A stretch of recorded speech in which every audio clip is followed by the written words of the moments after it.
오늘 본문의 말씀을 읽겠습니다.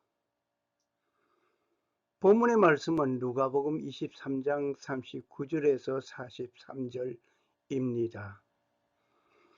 달린 행악자 중 하나는 비방하여 이르되 네가 그리스도가 아니냐, 너와 우리를 구원하라 하되, 하나는 그 사람을 꾸짖어 이르되 네가 동일한 정죄를 받고서도 하나님을 두려워하지 아니하느냐? 우리는 우리가 행한 일에 상당한 보응을 받는 것이니 이에 당연하거니와 이 사람이 행한 것은 옳지 않은 것이 없느니라 하고 이르되, 예수여 당신의 나라에 임하실 때에 나를 기억하소서 하니, 예수께서 이르시되 내가 진실로 네게 이르노니 오늘 네가 나와 함께 낙원에 있으리라 하시니라. 갈릴리를 저주의 장소로, 하나님의 아들이 나를 구원하시기 위하여 죽으신 곳이 갈보리입니다. 그분이 세상의 모든 죄를 홀로 담당하신 곳이 갈보리이었습니다. 마귀가 기뻐하고 승리의 개가를 부르던 곳이 갈보리이었습니다. 죽임을 당한 사형수가 마지막 모습을 남긴 곳입니다. 자기 죄로 죽어가던 두 사람이 그곳에 있었습니다. 그중 한 사람은 회개하는 모습을 보였던 곳이 갈보리이었습니다. 내가 진실로 네게 이르노니 오늘 네가 나와 함께 낙원에 있으리라는 예수님의 말씀이 십자가 위에서 두 번째 말씀하셨던 곳이 갈보리이었습니다. 예수님은 그 한편 강도 사형수에게 낙원의 약속을 하였습니다. 하나님의 놀라운 선물이 임한 곳이 이 갈보리이었습니다. 하나님의 선물이 임한 곳이었습니다. 우리가 사는 하루 가운데 무의미한 날은 없습니다. 또한 의미 없는 존재도 없습니다. 모든 것이 존재하는 목적이 있습니다. 군뱅이도 탈을 벗고 새롭게 매미로 태어나려는 목적이 있습니다. 강도가 강도짓을 하는 것도 그 목적이 있습니다. 그 목적이 선한가 아니면 악한 것인가 하는 것의 차이점이 있을 뿐입니다. 우리가 알고 있는 장발장, 선한 목적을 위하여 악을 행하였던 것을 우리가 잘 알고 있습니다. 이 장발장은 출소 후에 미리엘 주교에게서 숙식을 도움받으면서 살았습니다. 하지만 그는 은으로 된 값비싼 물건을 훔쳐가다가 포졸들에게 붙잡혔습니다. 하지만 미리엘 주교는 그에게 은촛대까지 덤으로 주며 그를 구해 주었습니다. 그 후 그는 이름을 마들렌이라고 바꾸고 공장 주인과 시장이 되면서 선행을 베풀며 살다가 팡틴이라는 불쌍한 여인의 부탁으로 그녀의 딸인 코제트를 구하려 갔습니다. 그러하였지만 자벨의 계략으로 인해 무고한 사람을 구하고 스스로 감옥으로 가게 됩니다. 하지만 곧 탈출하여 종달새라 불리고 있는 불쌍한 코제트를 구하여 수녀원 등지에서 숨어 지내며 키우다가 코제트를 마리우스라는 젊은이와 짝지어주고 죽음을 맞이하게 됩니다. 이러한 모습들을 보면서 선한 일을 위하여 목적이 선하다고 한다면 그 목적을 이루기 위하여 방법도 올바른 것이어야 합니다. 목적을 이루기 위하여 수단과 방법을 가리지 않는 것은 한 강도의 삶을 보면 최후까지 도덕적이거나 아름다운 삶은 아니었습니다. 하나님을 공경하던 인물도 아니었습니다. 봉사활동한 일도 아니었습니다. 침례를 받은 자도 아니었습니다. 그러나 그는 말합니다.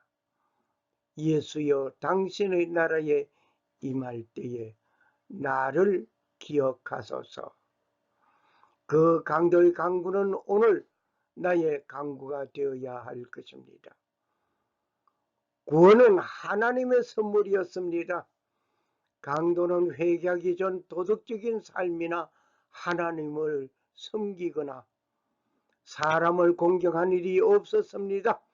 회개한 후에도 봉사활동, 전도, 예수님 섬기는 일 등을 기회마저 얻지 못하였습니다.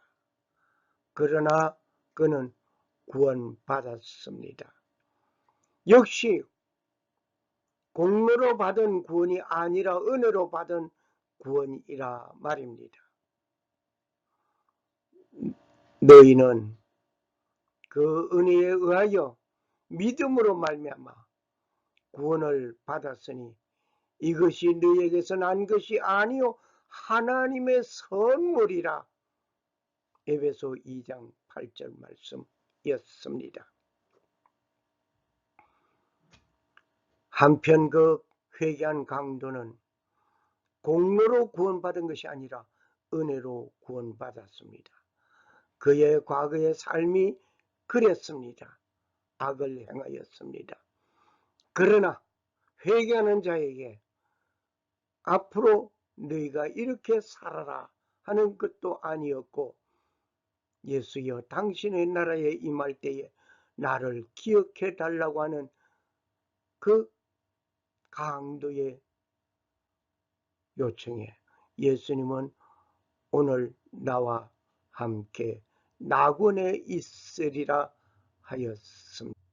십자가 위에서 두 종류의 기도가 있습니다. 죄로 죽어가는 순간 두 사람은 각기 다른 최후의 한마디를 남기게 됩니다. 누가복음 23장 39절에 보면 비방하여 가로되 네가 그리스도가 아니냐, 너와 우리를 구원하라. 비방하면서 너와 우리를 구원하라. 평소에 예수님께서 죽은 나사로를 살려주시는 일의 소식을 들어 기억했을 것입니다. 안전병이를 일으키는 그 역사를 소식을 들었을 것입니다. 그러므로 너도 이 십자가에서 뛰어내려서 나를 구원하고 너도 구원하라 하는 강구였습니다. 그러나 한편 그 강도는 예수여, 당신의 나라에 임하실 때에 나를 기억하소서. 누가복음 23장 42절 말씀이었습니다. 첫 번째 사람은 죄를 회개하는 모습이 없었습니다. 그러나 두 번째 사람은 자기의 죄를 알고 회개하는 모습이 있습니다. 네가 동일한 죄를 받고서도 하나님을 두려워하지 아니하느냐? 우리는 우리가 행한 일에 상당한 보응을 받는 것이니 이에 당연하거니와 이 사람이 행한 것은 옳지 않은 것이 없느니라. 누가복음 23장 40절 41절 말씀이었습니다. 우리도 구세주를 나의 구주로 고백하고 죄를 고백하는 자가 되어야 하겠습니다.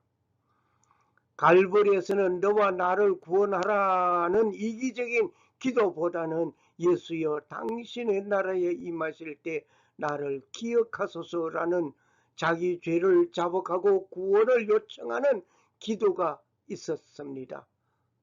그 기도가 오늘 여러분과 나의 기도가 되었으면 합니다. 예수님은 의인을 부르러 오신 것이 아니요 죄인을 불러 회개시키러 오신 것이었습니다. 내가 의인을 부르러 온 것이 아니요 죄인을 불러 회개시키려 왔노라 예수님께서 말씀하셨습니다. 누가복음 5장 32절 말씀. 예수님은 회개하는 간구를 들으시고 구원을 약속의 내용을 보겠습니다.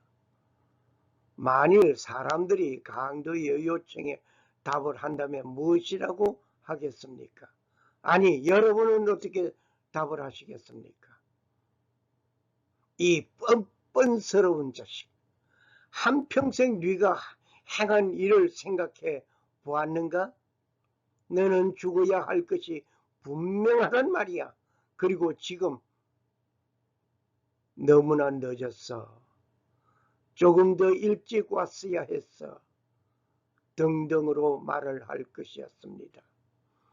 그러나 구원을 요청하는 강도에게 예수님께서 하시는 말씀이 단순하였습니다. 내가 진실로 네게 이르노니 오늘 네가 나와 함께 낙원에 있으리라고 약속하였습니다. 예수님께서는 자기에게 오는 자를 결단코 내치지 아니하셨습니다. 아버지께서 내게 주시는 자는 다 내게로 올 것이요 오는 자는 내가 결코 내쫓지 아니하리라. 요한복음 6장 37절 말씀이었습니다. 한나는 성퇴하지 못하는 일로 인하여 마음이 무척 무겁고 고통이 컸습니다. 그는 매년 하나님의 전에 올라가 울면서 기도하였습니다. 그의 통곡의 기도는 제사장 엘리가 분명히 단정하지 못한 여인이 술 취하여 울며 주정하는 술주정뱅이의 말로 오해하였던 것입니다. 그러나 한나는 하나님께로부터 기도의 응답을 받아 아들을 낳았습니다. 그녀는 통곡의 기도 가운데 얻은 아들 사무엘이었습니다. 어릴 때부터 평생 하나님께 드려졌던 것입니다.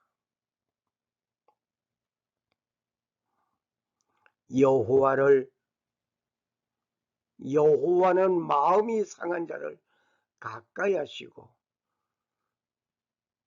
중심에 통회하는 자를 구원하시는도다. 시편 34편 18절 말씀입니다. 한나는 서원하면서 기도하였습니다. 서원하여 이르되 만군의 여호와여 만일 주의 여종의 고통을 돌보시고 나를 기억하사 주의 여종을 잊지 아니하시고 주의 여종에게 아들을 주시면 내가 그의 평생의 그를 여호와께 드리고 삭도를 그 머리에 대지 아니하겠나이다. 사무엘상 1장 11절 말씀이었습니다. 사무엘은 나실인으로서 하나님께 바쳐진 하나님의 뜻을 받들어 일하게 되는 그 인물이었고 그 서원대로 한나는 드리었고 사무엘은 그렇게 살았습니다. 한나는 기도하였습니다. 하나님은 한나의 기도에 응답해 주셨습니다. 한나가 임신하고 때가 이름에 아들을 낳아 사무엘이라 이름하였으니 사무엘상 1장 20절이었습니다. 서원한 것이 있다면 꼭 실행해야 할 것입니다. 네가 하나님께 서원하였거든 갚기를 더디게 하지 말라. 전도서 5장 4절 말씀. 그의 마음에 서원한 것은 해로울지라도 변하지 아니하며 시편 15편 4절 말씀. 약속의 하나님께 서원한 그 일을 꼭 지켜야 하는 것은 하나님이 약속의 하나님이시기 때문입니다. 하나님은 나에게 약속하시고 이루어 주시는데 나는 하나님께 약속하면서 기도한 그 무엇을 시행하지 아니한다면 어떻게 하는 것일까요? 하나님께 거짓말하는 것이 됩니다. 예수님의 약속을 듣고 믿고 그 약속이 이루어질 것을 고대하면서 살아가는 내가 되어져야 할 것입니다. 한평생 살아온 길 마지막 죽음의 자리는 험한 십자가, 사형언도를 받고 형틀에 있는 자, 죽어가는 자를 향하여 외침이로다. 많은 사람이 지켜보는 가운데 당연히 죽어야 할 사람에게 그가 무슨 공로가 있었기에, 그가 무슨 의로움이 있었기에, 그가 무슨 아름다움이 있었기에 낙원을 허락하셨는가? 네 한평생을 돌아보라. 네가 어떤 삶을 살았기를 네 자신을 돌아보라. 네가 무슨 염치가 있어 당신의 나라에 임할 때에 나를 기억해 달라고 하는가? 염치 없고 뻔뻔스러운 자야, 네 부끄러움을 알라 하고 꾸중할 만도 한데 어떤 이유 조건도 없이 후일에 두고 보자는 것도 아닌 오늘 나와 함께 나군에 있을 것이라 허락하였는가? 그는 누구였는가? 주님 나라에 임할 때 나를 기억해 달라고 말한 자, 그는 누구였는가? 내가 살아온 한평생이 의롭지 못하고 아름답지 못하고 죄악의 그 늪에 있었다 하여도 내 죄 때문에 죽어가시는 그분에게 나를 맡기실 때에 내려주시는 그분의 말씀, 오늘 나와 함께 낙원에 있으리라. 나는 스스로 온 것이 아니요 아버지께서 나를 보내신 것이니라. 요한복음 8장 42절 말씀. 그가 찔림은 우리의 허물을 인하며 그가 상함을 입은 것은 우리의 죄악을 인함이라. 그가 징계를 받음으로 우리가 평화를 누리고 그가 채찍에 맞음으로 우리가 나음을 입었도다. 이사야서 53장 5절 말씀. 살아 역사하시는 주 하나님 아버지는 자신의 뜻을 이루시기 위하여 역사하시는 가운데 그분이 사용하시고 귀한 역사를 이루는 그 일에 동반되는 인물이 되시기를 소원합니다. 감사합니다. 할렐루야.